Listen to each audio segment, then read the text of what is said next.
kalian kira komentar kayak gas terus, hancurin negara A. Itu lucu? Kayak main Call of Duty? Perang nggak sesederhana yang ada di pikiran kalian. Gua mau cerita tentang 72 jam yang ngubah segalanya. 427 juta orang mati. Jakarta jadi kota hantu. Indonesia kehilangan 12 juta nyawa. Pentagon udah simulasi skenario ini ratusan kali. Think tank kayak Rand Corporation bilang, kalau konflik besar pecah, dunia akan berubah total dalam hitungan jam. Setelah lo nonton video ini, lo nggak akan lihat berita internasional dengan cara yang sama lagi.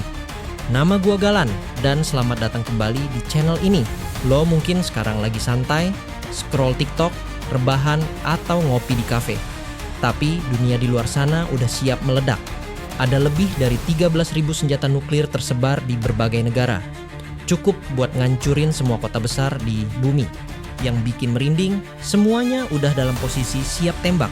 China lagi ngumpulin 2 juta tentaranya di pantai timur. Arah mereka jelas, Taiwan.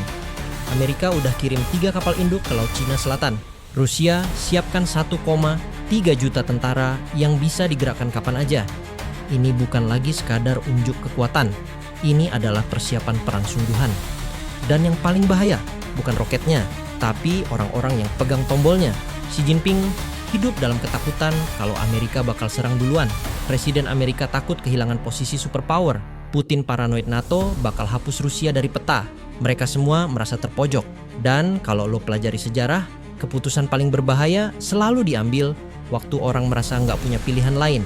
Indonesia ada di tengah jalur paling penting di dunia, Selat Malaka. Kelihatannya kecil di peta, tapi setiap hari ribuan kapal lewat. Nilainya lebih dari 3 triliun dolar tiap tahun. Kalau perang pecah, siapa yang nguasain Selat Malaka akan nguasain ekonomi Asia. Dan Indonesia, kita nggak bisa pura-pura nggak ada. Netralitas itu bukan perisai, itu celah. Dan dalam perang besar, celah itu selalu jadi target. Pagi itu cerah di Taipei. Orang-orang jalan ke kantor, anak-anak sekolah dan mahasiswa nge-lift dari atap asrama sambil bercanda soal tugas kuliah. Tapi di balik layar dunia, tekanan udah mendidih selama berbulan-bulan. China dikepung krisis, ekonomi stagnan, pengangguran melonjak, demo anti pemerintah makin besar. Xi Jinping ditekan elit partai untuk nunjukin kekuatan dan kembalikan Taiwan sebelum waktunya habis. Sementara itu, Amerika makin agresif, kirim pasukan ke Filipina, jual senjata ke Taiwan, dan latihan militer besar-besaran di Laut Cina Selatan. Di Beijing, ruang komando militer sunyi. Semua tahu, ini titik balik. Xi Jinping bilang cuma satu kalimat, mulai sekarang tidak ada jalan kembali. Tombol ditekan, ribuan rudal meluncur ke Taiwan.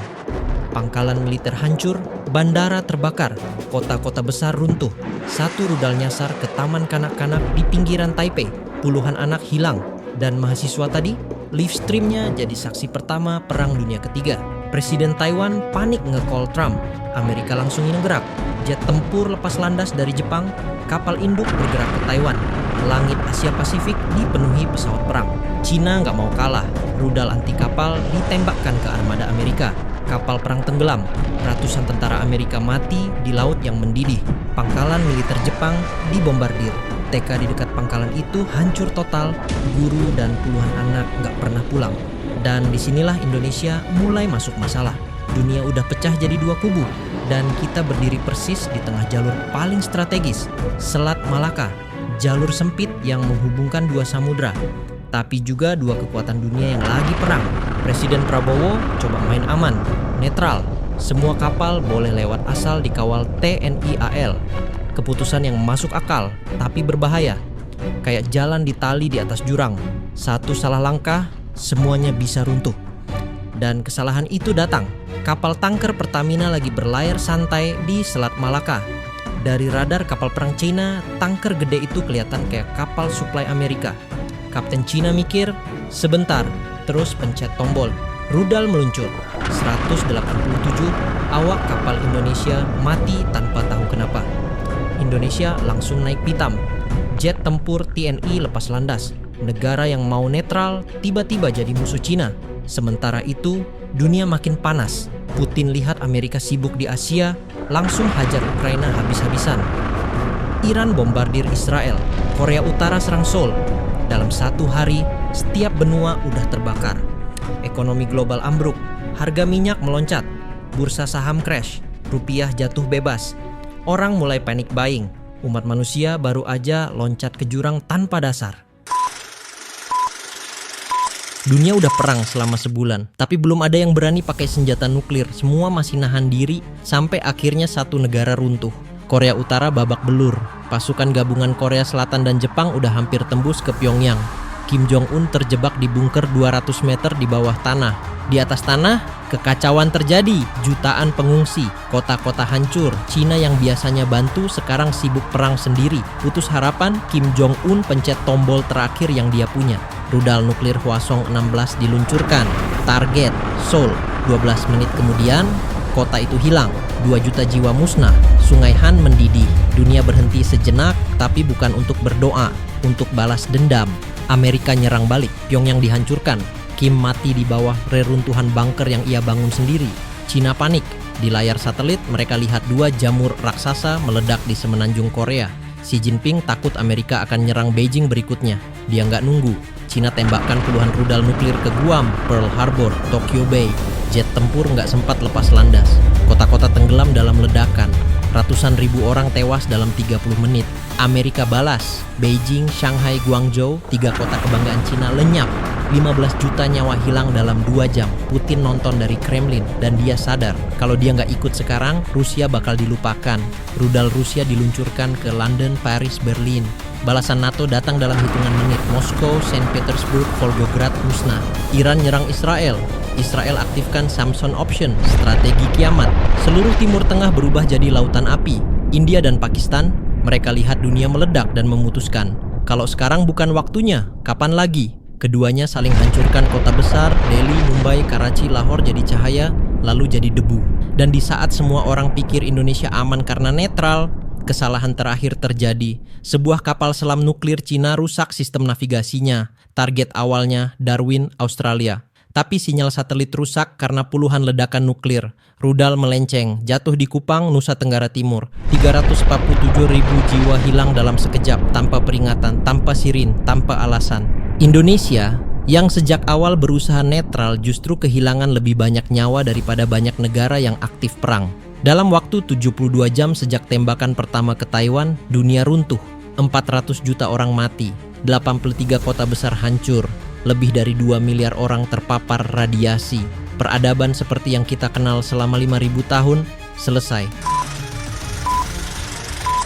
3 hari setelah ledakan terakhir, dunia berubah jadi tempat asing. 700 ledakan nuklir nyuntikan ratusan juta ton jelaga ke atmosfer. Langit jadi hitam total. Matahari hilang. Bumi dari luar angkasa kayak bola arang. Di Jakarta, tukang ojek bangun dalam kegelapan yang nggak berakhir. Suhu drop drastis dari 32 derajat Celcius jadi 18 derajat Celcius sepanjang hari. Dia bingung, pakai jaket tebal sambil mikir, AC Jakarta rusak semua apa ya? Internet mati, sinyal hilang, Gojek tutup, nggak ada order, nggak ada duit, nggak ada harapan. Tanpa sinar matahari, semua tanaman mati. Sawah Jawa yang hijau berubah jadi coklat dalam seminggu. Cadangan beras nasional cuma cukup 3 bulan. Setelah itu, kelaparan massal. Harga beras naik 500%. Antrian panjang di Indomaret, tapi cuma ada segenggam beras untuk 200 orang.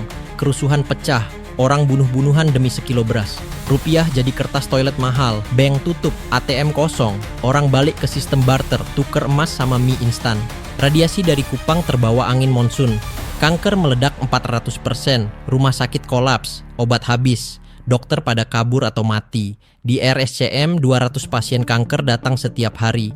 Obat cuma cukup buat 20 orang. Jakarta dikosongkan. Pemerintah pindah ke Yogyakarta. Listrik padam nasional. Komunikasi mati. Indonesia jadi gelap gulita. Tatanan sosial runtuh. Polisi hilang. Tentara bubar. Supermarket dijarah habis.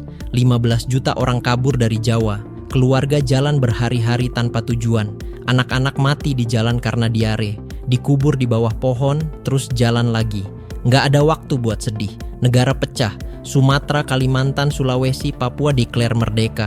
Indonesia bubar. Unity Pancasila jadi sejarah. Musim dingin pertama dalam sejarah Jakarta. Orang mati beku di rumah sendiri. Rumah tropis nggak siap hadapi dingin global. RSCM tutup permanen. Nggak ada dokter, obat, atau pasien yang masih hidup. Mental health runtuh total. Bunuh diri jadi epidemi. Anak-anak takut sama cahaya karena mereka cuma kenal kegelapan. 31 Desember 2026 lewat tanpa perayaan. Nggak ada hitung mundur, nggak ada harapan. Cuma keheningan dan kehilangan. Setahun kemudian, 12 juta orang Indonesia mati, bukan karena bom nuklir, tapi karena kelaparan, penyakit, dan runtuhnya peradaban. Inilah harga perang yang nggak pernah kita mulai, tapi nggak bisa kita hindari. Sekarang, setelah kalian dengar cerita lengkap, gue tanya lagi, masih mikir perang itu jauh dari kita? Skenario yang gue jelasin bukan untuk nakut-nakutin. Ini untuk buka mata bahwa perdamaian itu rapuh, peradaban itu sementara, dan letak geografi adalah takdir. Pelajaran pertama, tidak ada pemenang dalam perang nuklir.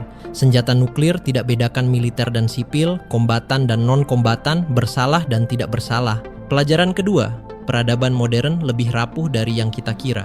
3 hari pertukaran nuklir dan 5.000 tahun kemajuan manusia hilang. Internet, smartphone, kedokteran modern, perdagangan global, institusi demokratis, semuanya bergantung pada infrastruktur kompleks yang bisa hancur dalam hitungan jam. Pelajaran ketiga, psikologi pemimpin lebih penting dari kalkulasi rasional. Faktor psikologis personal mendorong keputusan yang membunuh 500 miliar orang. Pelajaran keempat, teknologi melebihi kebijaksanaan manusia. Kita mengembangkan senjata yang bisa menghancurkan dunia sebelum mengembangkan kebijaksanaan untuk menghindari penggunaannya. Pelajaran terakhir, tindakan individual penting dalam mencegah bencana kolektif.